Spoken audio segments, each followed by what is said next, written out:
পেট ভরা সাপ কিলবিল কিলবিল করে। আর দেখলাম বুতুনুম কাল বুয়ুত ফিহাল হাইয়া তুরা মিন খারিজি বুতুনহিম, আমি দেখলাম তার পেট থেকে সমস্ত ছিদ্র দিয়া এই সাপগুলি বের হইতেছে। আমি জিব্রাইল আমিনকে বললাম, ভাই জিব্রাইল মান হা উলাই, এরা কারা? জিব্রাইল আমিন কয় হা উলাই আকালাতুর রিবা, নবী কয় এরা দুনিয়াতে সুদকুরা ছিল, এজন্য এদের এই করবেন শাস্তি। এজন্য আমার ভাইয়েরা, আমাদের সিলেটেও একটা এলাকা আছে এই বাজার, ওই বাজারে মার্কামার একজন সুদকুরা ছিল, অনেক বড় ব্যবসায়ী, সুদ খাইতো, সুদের ব্যবসা করত। কিন্তু শেষ বয়সে তার পেটটা এত বড় হয়ে গেছে, ডাক্তারের কাছে নিয়ে গেছে সিলেটে, তখন পপুলার ডাক্তার ছিলেন ডাক্তার আব্দুল খালিক সাহেব, ওনার কাছে নিয়ে গেছে, উনি মেশিন লাগাইছে, লাগায় কয় তোমরা কারা এর সাথে আইসো, তাড়াতাড়ি করে আমার হাসপাতাল থেকে বের হও, তার পেটের ভিতরে এমন এক বিষাক্ত সাপ আমার মেশিনে ধরা পড়ছে, আমি জীবনে এমন সাপ দেখি নাই। এখান থেকে লইয়া মাদ্রাজ যাওয়া হয়েছে, ভারতের মাদ্রাজের ডাক্তারও বলছে এই সাপ বের করার মতো ক্ষমতা আমাদেরও নাই, তাড়াতাড়ি বাড়ি যাও। তারে বাড়িতে আনা হয়েছে, পেটের ভিতরে সাপ লইয়াই তার মরণ হয়েছে। আমার দাদারা এখনো সাক্ষী আছে, যারা নিজের চোখে যারা দেখছে, পেটের সাপ লই তার মরণ হয়েছে।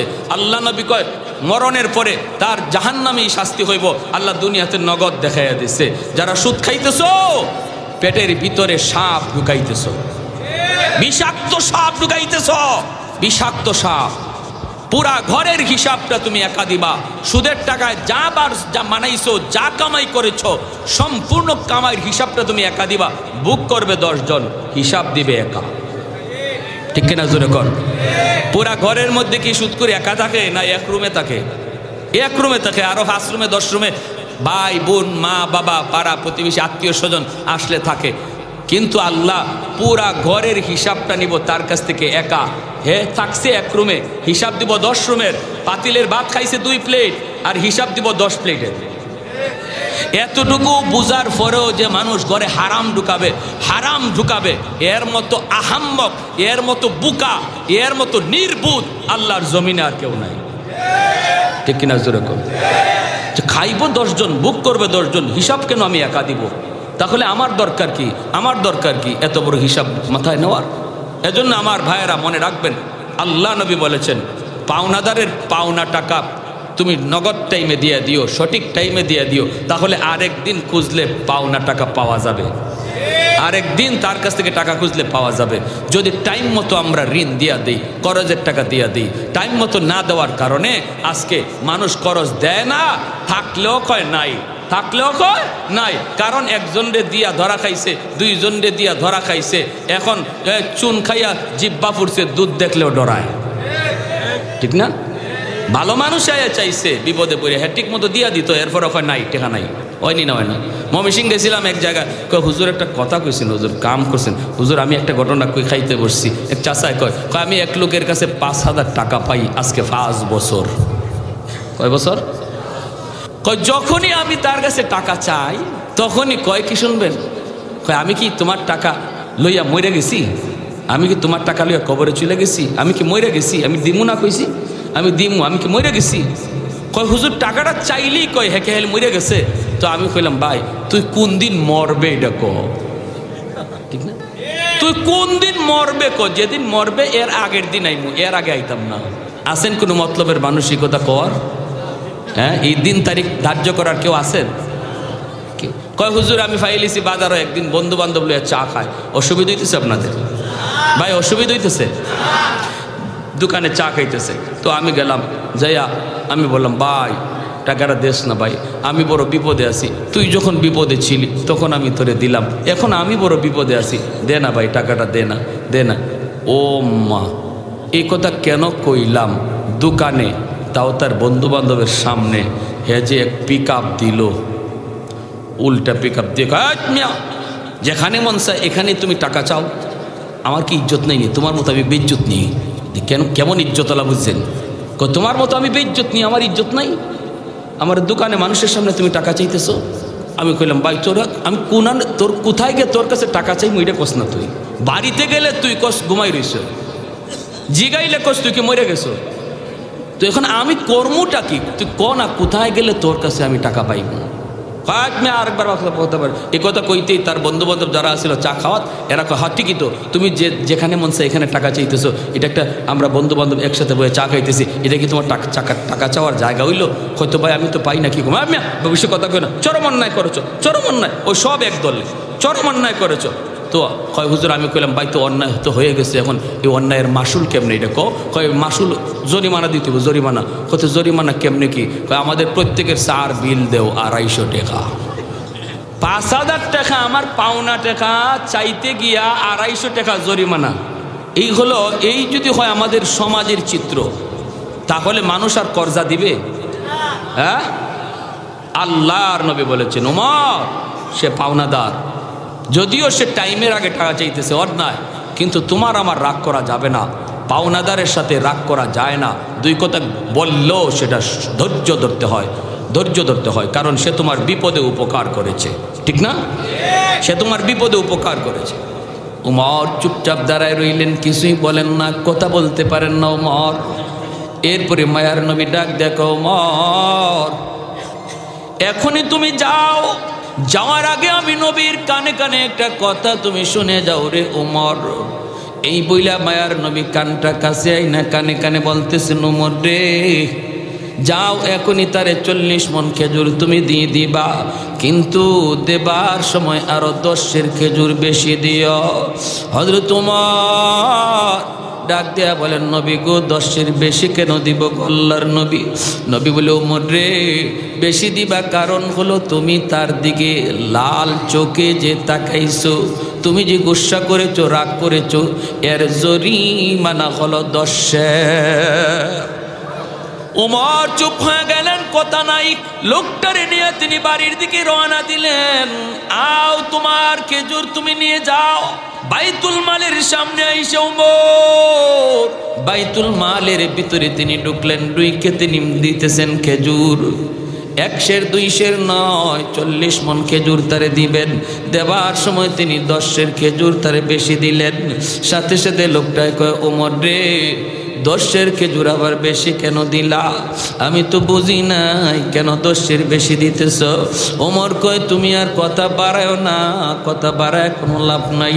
এই মুহূর্তে তোমাকে যা দিতেছি তুমি নিয়ে চলে যাও, কথা বাড়ায় কোনো লাভ নাই। কয় না আমার বুঝতে হবে 10 খেজুর কেন তুমি আমাকে বেশি দিতেছ। ওমর তখন তিনি মাথাটা নিচের দিকে দিয়া কই রে ভাই শুন, আজ তুই আমার মায়ার নবীর সাথে যে আচরণটা করছো, আমি ওমরকে তুমি ভালো করে চিনোনি? কয় ভালো করে চিনি। শুধু চিনো তা না, ভালো করে চিনোনি? কই চিনছি। এত গরম আমি ওমর। আজ যদি মায়ার নবী এই জায়গায় না থাকতেন, কোন মুসলমানের সাথে তোমার এই আচরণ হইতো। আর আমি ওমর যদি কাছে থাকতাম, তাহলে বর্তমানে তোমার ঠিকানা জমিনের উপরে নয়, জমিনের নিচে হইতো। কিন্তু এরপরও আমি কিছু করতে পারলাম না, কারণ রহমতের নবী মায়ার নবী এখানে হাজির। আমার নবী অনুমতি দেন নাই, বরং আমাকে ধমক দিলেন। ধমক দেওয়ার কথা ছিল তোমাকে, কিন্তু ধমকটা নবী দিলেন আমাকে। আর কানে কানে নবী বলে দিলেন ওমর দেবার সময় তুমি তারে 10 খেজুর বেশি দিও। আমি নবী কি জিজ্ঞেস করেছিলাম নবী গো বেশি কেন দেব? আল্লাহর নবী বলেন আমি যে তোমার দিকে চোখ লাল করে তাকাইছি, এর জরিমানা হলো 10। এই কথা বলতে ইহুদি ডাক দেয়া কয় ওমর আমার খেজুর লাগবে না, আমি তো একটা পরীক্ষা করার জন্য এসেছিলাম রে। আমি তাওরাত কিতাবের একজন পণ্ডিত, তাওরাত কিতাবের একজন পণ্ডিত। তাওরাত কিতাবের ভিতরে আখিরি নবীর অনেকগুলি আলামত রয়েছে। সবগুলি আলামত আমি নবী মুহাম্মদুর রাসূলুল্লাহর কাছে পেয়েছি। একটা আলামত পাওয়া শুধু বাকি ছিল। সেই আলামতটা হলো মায়ার নবী হবেন ধৈর্যের পাহাড়, ধৈর্যের পাহাড়। তার সাথে খারাপ আচরণ করলেও তিনি খারাপ দিয়ে জবাব দিবেন না, খারাপ আচরণের জবাব তিনি ভালো দিয়ে দিবেন। এই আলামত, এই বৈশিষ্ট্য, এই গুণটা এখনো আমি পাই নাই। এই গুণটার অপেক্ষায় ছিলাম। আর যতগুলি গুণ নবীর কাছে আছে আমি সব পাইছি। এজন্য আমি ইচ্ছা করে খারাপ ব্যবহার করলাম। আজ আমার প্রমাণ হয়ে গেল মায়ার নবীর ওই আলামত, ওই গুণটাও আমি পেয়ে গেছি রে উমর। অতএব আমি আর দেরি করতে চাই না, এখনই আমাকে কালেমা পড়াইয়া নবীর দরবারে নিয়ে যা। আর একটু জোরে কোন সুবহানাল্লাহ, আর একটু জোরে সুবহানাল্লাহ। এজন্য রে যুবক, আমার নবী রহমতের নবীর জন্ম এখনো হয় নাই, 1000 বছর বাকি। ওই অবস্থায় ইয়ামেনের একজন বাদশা তুব্বাই আউয়াল হিমিয়ারি মক্কা শরীফ দেখবে, মদিনা শরীফ দেখবে, 400 জন আলেমকে সাথে লইয়া মক্কা দেখার জন্য সে রওনা দিয়ে দিল।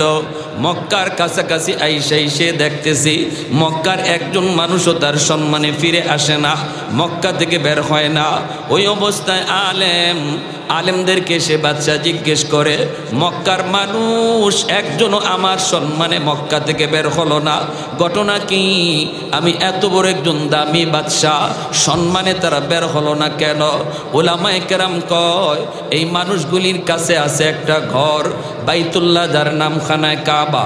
এই খানায় কাবাকে পিছনে দিয়া এরা কারো সম্মানে বের হয় না। পৃথিবীর ভিতরে খানায় কাবা হলো আল্লাহর ঘর, বাইতুল মুকাদ্দাস আল্লাহর ঘর। মুসলমানের প্রথম কিবলা বাইতুল মুকাদ্দাস। ওই বাইতুল মুকাদ্দাসের ইমামকে কয়েকদিন আগে ইহুদিবাদীরা গুম করে ফেলেছে।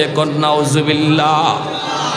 জানেন আপনারা, বাইতুল মুকাদ্দাসের ইমামকে কয়েকদিন আগে ইসরায়েলের ইহুদিরা গুম করেছে এবং বাইতুল মুকাদ্দাস বাইঙ্গা এখানে ইহুদিদের একটা উপাসনালয় বানাইতে চায়, গির্জা।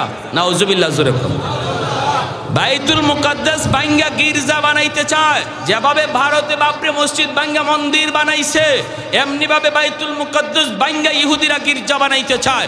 মুসলমান বলো, এই সংবাদ পাওয়ার পরেও আমরা কি নীরব বসে থাকবো? আওয়াজ দিয়ে এখন নীরব বসে থাকবো?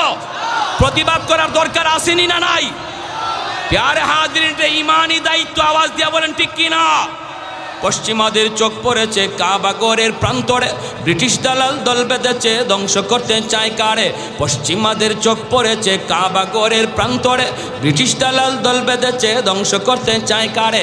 আল্লাহ পাকের ঘর, তোর সাহস থাকলে ধর, দো জাহানের মালিক যিনি, পবিত্র কাবা। ওই আরবের দিন বাঁচাতে সত্য ন্যায়ের মুক্তি চাই, মুহাম্মাদের বাহিনী আজ আসলে তোদের রক্ষা নাই। ওই আরবের দিন বাঁচাতে সত্য ন্যায়ের মুক্তি চাই, মুহাম্মাদের বাহিনী আজ আসলে তোদের রক্ষা নাই। মুহাম্মাদুর রাসূলুল্লাহর বাহিনী আসেনি, হাত উঠে বলো আসেনি। একটু দাঁড়াও, জেগে উঠো ওহে মুসলমান, আর কতদিন দিন ইসলামের সইবে অপমান। একটু দাঁড়াও, জেগে উঠো ওহে মুসলমান, আর কতদিন দিন ইসলামের সইবে অপমান।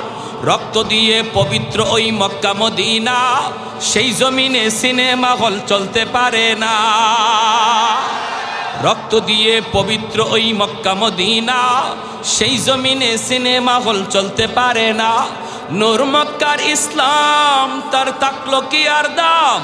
বন্দিশালায় তাকে যদি কাবার ইমাম। ওই আরবের দিন বাঁচাতে সত্য ন্যায়ের মুক্তি চাই, মুহাম্মাদের বাহিনী আজ আসলে তোদের রক্ষা নাই। ওই আরবের দিন বাঁচাতে সত্য ন্যায়ের মুক্তি চাই, মুহাম্মাদের বাহিনী আজ আসলে তোদের রক্ষা নাই। পশ্চিমাদের চোখ পড়েছে কাবাগরের প্রান্তরে, ব্রিটিশ দালাল দল বেঁধেছে ধ্বংস করতে চায় কারে? আল্লাহ পাকের ঘর, তোর সাহস থাকলে ধর। ঠিক কিনা, ঠিক কিনা, ঠিক কিনা? আল্লাহ পাকের ঘর, তোর সাহস থাকলে ধর, দো জাহানের মালিক যিনি, পবিত্র কাবা। ওই আরবের দিন বাঁচাতে সত্য ন্যায়ের মুক্তি চাই, মুহাম্মাদের বাহিনী আজ আসলে তোদের রক্ষা নাই। মুহাম্মাদুর রাসূলুল্লাহর বাহিনী আসেনি, হাত উঠে বলো আসেনি।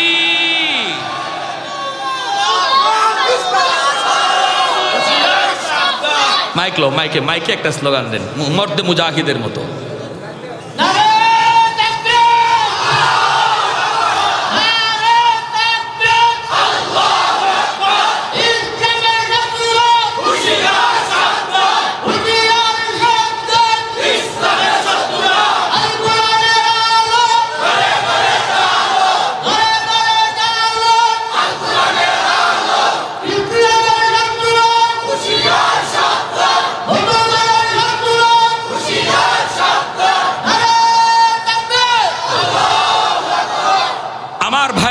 বন্ধুরা, ওই নবীর আখলাক আপনাদের এই মাদ্রাসায় শেখানো হইতেছে, আপনার বাচ্চাগুলিরে, ঠিক না?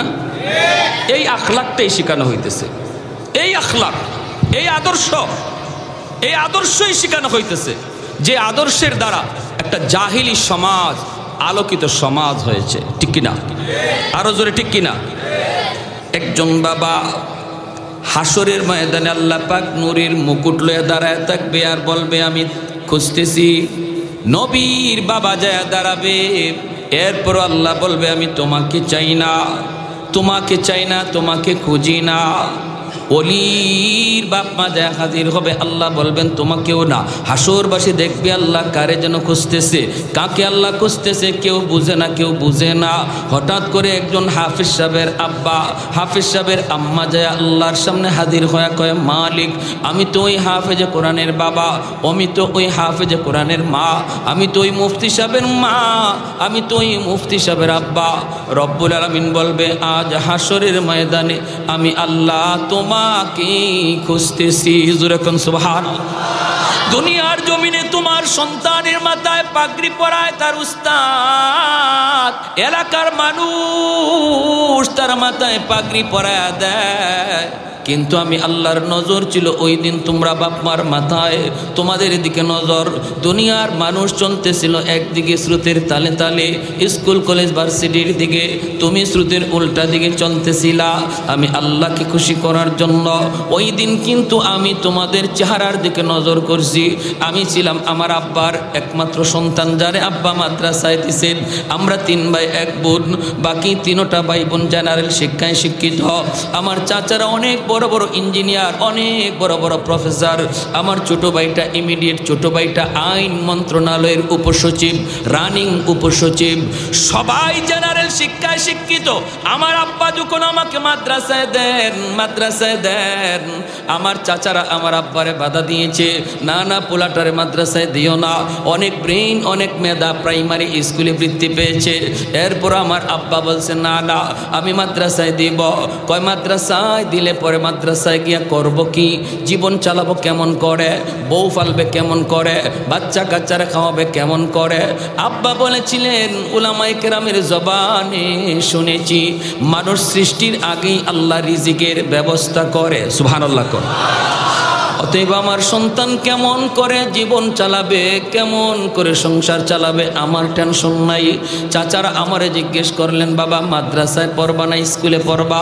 আমি বললাম আমি মাদ্রাসায় পড়বো। আল্লাহু আকবার, জোরে বলেন। ভাইয়েরা বন্ধুদের জন্য বলি, আমার আব্বা আমাকে মাদ্রাসায় দিয়া ঠকেন নাই রে বাবা, আমার আব্বা মাদ্রাসায় দিয়ে ঠকেন নাই।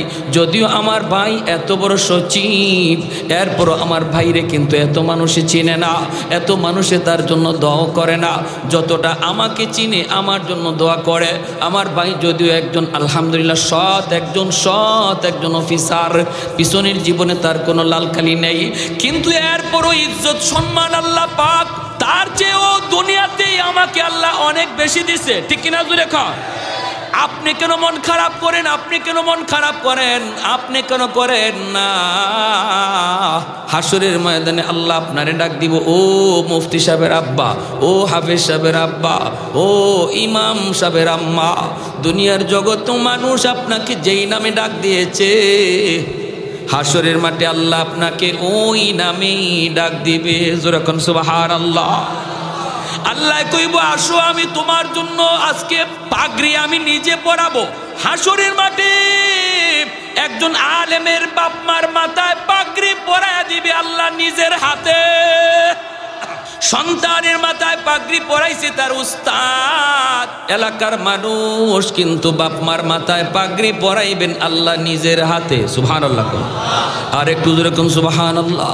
ভাইরা বন্ধুরা এরপরে শুনেন, এখানেই শেষ নয় রে ভাই। হাসরের মাঠে যখন একজন আলেম, একজন হাফেজ জান্নাতের দিকে রওনা দেয়, হঠাৎ করে কয় মালিক আমি জান্নাতে যাবো না আমার বাপ মা সারা। বাপ মা ছাড়া আমি জান্নাতে যাব না। আল্লাহ বলবেন যাও তার বাপ মারে জাহান্নাম থেকে তুইলা আনো। কোনো কারণে যদি তার বাপ মা জাহান্নামে হয়, আল্লাহ বলবেন যাও জাহান্নাম থেকে তুইলা আনো। জাহান্নাম থেকে তার বাপ মারে তুইলা আনার পর এইবার তার দাদা দাদি, তার নানা নানি, তার বাপ মারে ধরব দইরা কইব বাবারা তোমরা তো তোমাদের সন্তানের সুপারিশে জান্নাত পায়া গেছ, কিন্তু আমরাও তো দাদা, আমরাও তো নানা নানি, আমরাও তো আমাদের ভাইটারে কম মায়া করি নাই।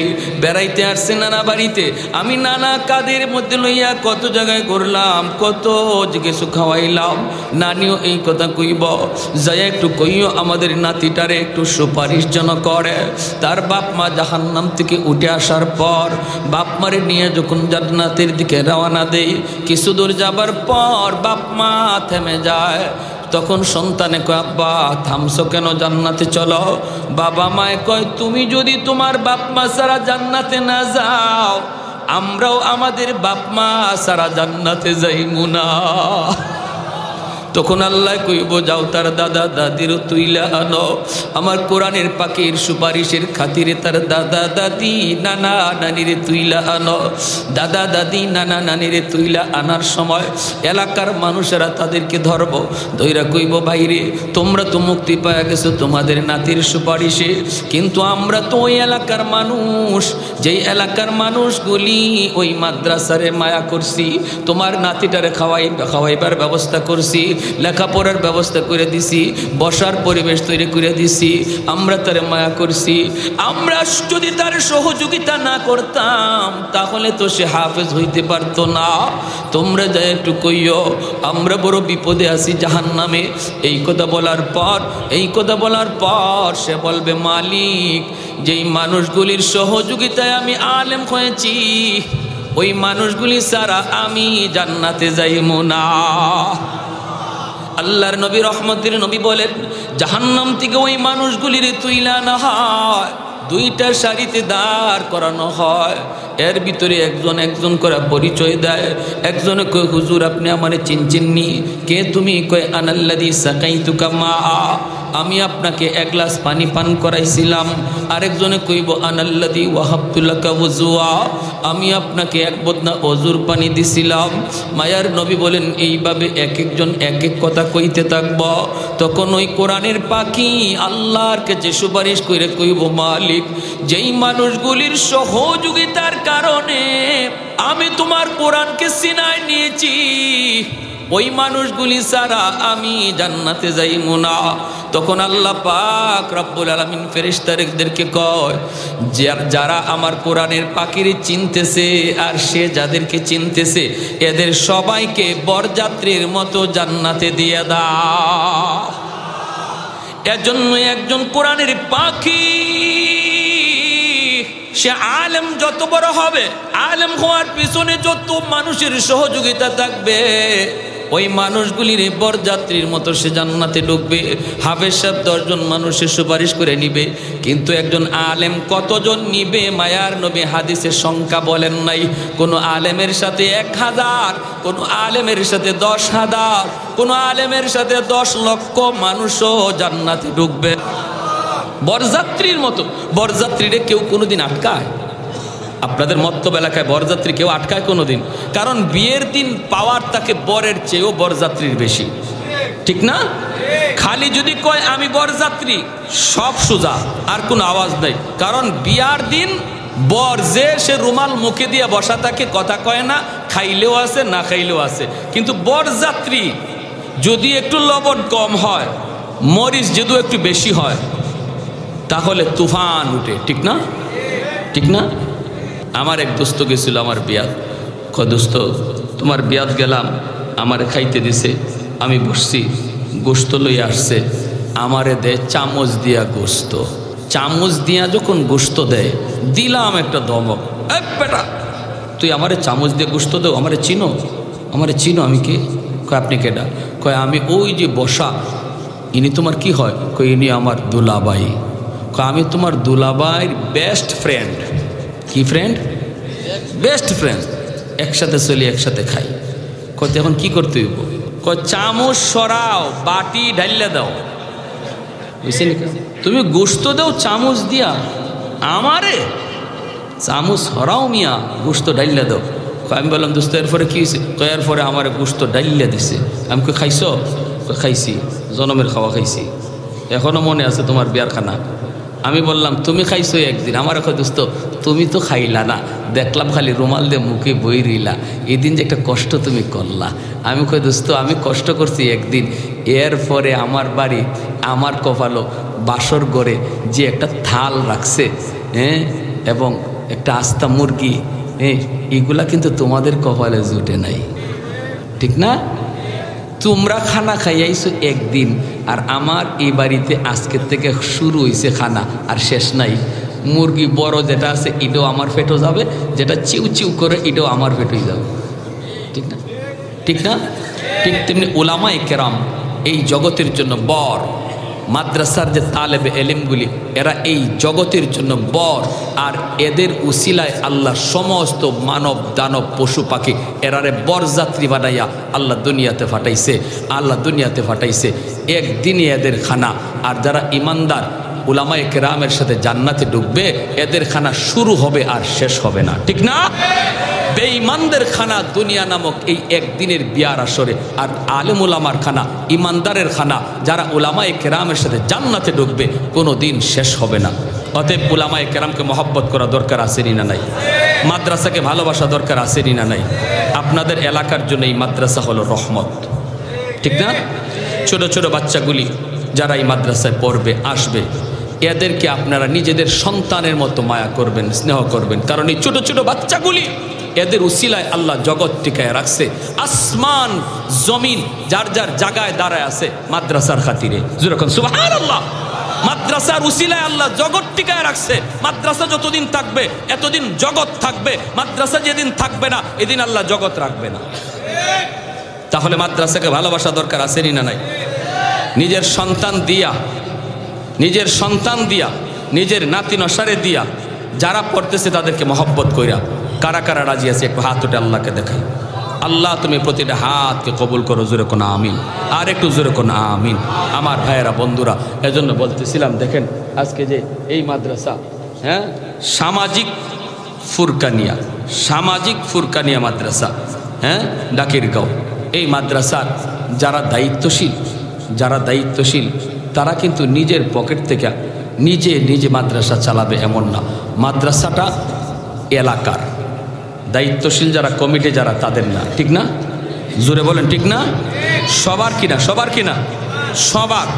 আল্লাহর নবী কয় তোমরা বুঝো না, তোমরা বুঝো না যে এই মাদ্রাসার উসিলায় যে আল্লাহ জগৎ টিকায় রাখছে, বুঝে গাছের পাতা, বুঝে জঙ্গলের বাঘ, বুঝে গর্তের পিপিলিকা, পানির নিচের মাছ, এমনকি এই বালির কণাটা পর্যন্ত 24 ঘন্টা মাদ্রাসার জন্য আল্লাহর কাছে দোয়া করে। জোরে কন্যা সুবহানাল্লাহ। ইন্নাল আলিমা ইস্তাগফিরু লাহু মান ফিল আরদি ওয়া মান ফিস সামা হাত্তাল হিতানু ফি জাওফিল মা। দ্বীনের নবী, মায়ের নবী কয় বাগেও এই দোয়া করে, আল্লাহ এই মাদ্রাসার ছাত্রদের হায়াতের ভিতরে বরকত দিও, উলামায়ে কেরাম ঘরে ঘরে তুমি বাড়ায় দিও, ঘরে ঘরে হাফেজে কোরআন তুমি বাড়ায় দিও। আয় আল্লাহ সমাজে সমাজে মাদ্রাসা প্রতিষ্ঠা করে দিও। নবী কয় উম্মতের দল কেন তারা এই দোয়া করে জানোনি? কারণ ওই মাছ গর্তের পিপিলিকাও জানে জমিনে যতদিন কোরআনের শিক্ষা চলবে ততদিন আসমান আসমানের জায়গায়, জমিন জমিনের জায়গায়, গাছ থেকে ফুল হবে, জমিন থেকে ফসল হবে, নদী থেকে মাছ মিলবে, পূর্ব দিগন্তে সূর্য উঠবে, পশ্চিম দিগন্তে সূর্য ডুববে, যতদিন জমিনে কোরআনের শিক্ষা চলবে। যেরকম সুবহানাল্লাহ। যেদিন জমিনে কোরআনের শিক্ষা বন্ধ হয়ে যাবে ওই দিন সাথে সাথে আল্লাহ পাক গাছকে হুকুম দেবে আর ফল দিও না, জমিনকে বলবে আর ফসল দিও না, সূর্যকে বলবে পশ্চিম দিগন্তে আর সূর্য উঠবে না, পশ্চিম দিগন্তে আর সূর্য উঠবা না, সূর্য উঠবা না। রব্বুল আলামিন সবগুলি নিজাম আল্লাহ বন্ধ করে দিবে। এজন্যই গাছেও কয়, মাছেও কয়, আল্লাহ আমি গাছ যে এখনো জমিনে দাঁড়ায় আছি, এই মাদ্রাসার উসিলায়। আমি মাছ যে জমিনের নিচে, পানির নিচে এখনো ঘুরি, মাদ্রাসার উসিলায়। আল্লাহ তুমি জমিনের মধ্যে মাদ্রাসা বেশি বেশি বাড়াও, আলেমদের সংখ্যা তুমি বাড়াও। অতএব ভাইরে, মাদ্রাসা টিকায় রাখতে হবে নিজেদের জীবনের উসিলায়। আমাদের কারণেই মাদ্রাসা টিকায় রাখতে হবে, নিজে বাঁচার জন্যই মাদ্রাসা বাঁচায় রাখতে হবে। মাদ্রাসা যদি বাঁচে, আল্লাহ আমাকে বাঁচাবে। কেউ যদি কয় মাদ্রাসা আমি বন্ধ করে দিব, সে মাদ্রাসা বন্ধ করলো না, বরং নিজের পায়ে নিজে কুড়াল মারলো। আওয়াজটা বুঝছেন? যে বলবে আমি মাদ্রাসা রাখবো না, আল্লাহ তারে তার জায়গায় রাখবে না। আমরা প্রমাণও দেখেছি, যারাই বলেছে মাদ্রাসা রাখবে না, আল্লাহ তারে তার জায়গায় রাখে নাই, ঠিক না? এমনকি শেষ পর্যন্ত ফ্যানও আর ফরবার জায়গা পায় না তার টাক্কু মাথা। নিজেই কয়, হায় রে, ফ্যানও বুঝি আমারে ভালো হয় না, ফ্যানটাও বুঝি আর ফরবার জায়গা পাইল না। এজন্য বলি, যারা বলবে মাদ্রাসা রাখবো না, তুমি মনে রাখো মাদ্রাসা থাকবে ঠিকই, আল্লাহ তোমাকে রাখবে না। ভাইয়েরা আমার, এজন্য বলতেছি মনে রাখবেন, আমার ব্যবসা আল্লাহ টিকায় রাখছে মাদ্রাসার খাতিরে, আমার চাকুরির প্রতিষ্ঠান টিকায় রাখছে মাদ্রাসার খাতিরে, আমার ঘর বিল্ডিং 10 তলা বিল্ডিং টিকায় রাখছে আল্লাহ মাদ্রাসার খাতিরে। নবী বলেন, উম্মত কথাটা তোমরা যদি নাও বুঝো, কিন্তু আর সবাই কথাটা বুঝি। এজন্যই রে ভাই, আর লম্বা করবো না, অল্প কথার মধ্যে শেষ দিয়ে দিব। বলুন তো, মাদ্রাসাকে মায়া করব, মহব্বত করব, মাদ্রাসাকে টিকায় রাখবো মাদ্রাসার খাতিরে না নিজের খাতিরে? নিজের খাতিরে, নিজে বাঁচার জন্য মাদ্রাসা বাঁচায় রাখবো। সমাজে একটা হয়েছে, দিন দিন সবাই যদি নজর দেই মাদ্রাসা বাড়বে, আল্লাহ জমিনের হায়াত আল্লাহ বাড়ায় দিবে। সুবহানাল্লাহ, জোরে কর। ছোট্ট একটা বাচ্চা, একটা ঘটনা কয়ে শেষ দিই। বাচ্চাটা মাদ্রাসায় ভর্তি হওয়ার পরে বাবা মারা গেছে। এই ছেলেটা যখন কোরআনের সবক নেয়, যেদিন বিসমিল্লাহ কয়ে কোরআনের সবক নেয়, ওই দিন কোরআনের সবক নিতে গিয়ে দর দর দর করে কাঁদছে। আজ যদি আমার আব্বা থাকতো, তাহলে আমার আব্বা কোরআনের সবকের কারণে আমার আব্বা ছাত্র উস্তাদ সবাই মিষ্টি খাওয়াইতো, ঠিক না? খাওয়ায় না বাবা? খাওয়ায়। কোরআনের সবকটা শেষ করার পর এই বাচ্চাটা বাবার কবরের পাশে যায় দাঁড়ায়। কবরের পাশে দাঁড়াইয়া বিসমিল্লাহির রহমানির রহিম বইলা কোরআনের তেলাওয়াত শুরু করে। আল্লাহ নবী, রহমতের নবী বলেন, ওই মুহূর্তে কবরের ভিতরে তার বাবার আযাব হইতেছিল। আযাব, কোন কারণে আযাব, ওই আযাব হইতেছিল। ওই অবস্থায় আল্লাহ পাক রব্বুল আলামিন কয়, এ আযাবের ফেরেশতারা থাম, আযাবের ফেরেশতারা থাম, আর আমার বান্দারে তোমরা আযাব দিও না, কষ্ট দিও না। কারণ আমার এই বান্দার ছোট্ট বাচ্চাটা কবরের পাশে দাঁড়াইয়া আমি আল্লাহকে রহমান কয়া ডাক দিছি, আমাকে রহিম কয়া ডাক দিছি। আমি আল্লাহ অতি দয়ালু, আমার দয়ার কোনো কুল কিনারা নাই। রহমান শব্দের অর্থই হলো অতি দয়ালু। আমি আল্লাহরে যেই বাচ্চাটাই অতি দয়ালু কয়া ডাক দেয়, এই বাচ্চার বাবারে কবরে আমি আযাব দিতে পারি না। সাথে সাথে আল্লাহ পাক বাবার কবরের আযাব আল্লাহ বন্ধ করে দিছে। এজন্য বাইরে মন ছোট করবেন না। সন্তান দুনিয়াতে রেখে যাব, বাবা কবরে চলে যাব, মা কবরে চলে যাব, কিন্তু সন্তান যদি ভালো হয়, সন্তান যদি নেককার হয়, তার উসিলায় আল্লাহ বাপ মারে আল্লাহ মাফ করবে। আর সন্তান যদি গুনাহগার হয়, সন্তান যদি পাপিষ্ট হয়, এরও একটা বোঝা বাবা কবরে বয়া বয়া পাইবে। এজন্য সন্তানকে সদকায়ে জারিয়া বানায় যান। আমি আপনি কেউ দুনিয়ায় থাকবো না, কিন্তু পাপের বোঝা লইয়া যদি কবরে যাইও, অপরাধী হইয়া যদি কবরে যাইও, তবু সন্তানের উসিলায় আল্লাহ পাক কবরের আযাব মাফ করে দিবে। সন্তানকে সদকায়ে জারিয়া বানাইতে কারা কারা রাজি? একটু হাত তুলে আল্লাহকে দেখা। আল্লাহ তুমি প্রতিটা হাতকে কবুল করো। এখানে যারা দাদা দাদি আছে, নানা নানি আছে, সন্তান মাদ্রাসায় দেওয়ার আর সুযোগ নাই, কিন্তু দাদা নাতিরে দেওয়ার সুযোগ আছে, নানা নাতিরে দেওয়ার সুযোগ আছে। আল্লাহ তুমি ওই দাদা দাদিরে আল্লাহ তুমি ওই রকম ভাবে নাতির খাতিরে তুমি পার করায়া দিও। যেরকম সুবহানাল্লাহ। পারবো না ইনশাআল্লাহ? আল্লাহ আমাদের সবাইকে কবুল করুন, এই মাদ্রাসাকে আল্লাহ কবুল করুন, এবং এলাকার জন্য এই মাদ্রাসাকে রহমতের উসিলা আল্লাহ পাক নাজাতের উসিলা বানায়া দিন। ঘরে ঘরে আল্লাহ কোরআনে হাফেজ আল্লাহ কবুল করে নিন। ওয়া আখির দাওয়ানা আনিল হামদুলিল্লাহি রাব্বিল আলামিন। দুরূদ শরীফ পড়ি। আল্লাহুম্মা সাল্লি আলা মুহাম্মদ ওয়া আলা আলি মুহাম্মদ কামা সাল্লাইতা আলা ইব্রাহিম ওয়া আলা আলি ইব্রাহিম ইন্নাকা হামিদ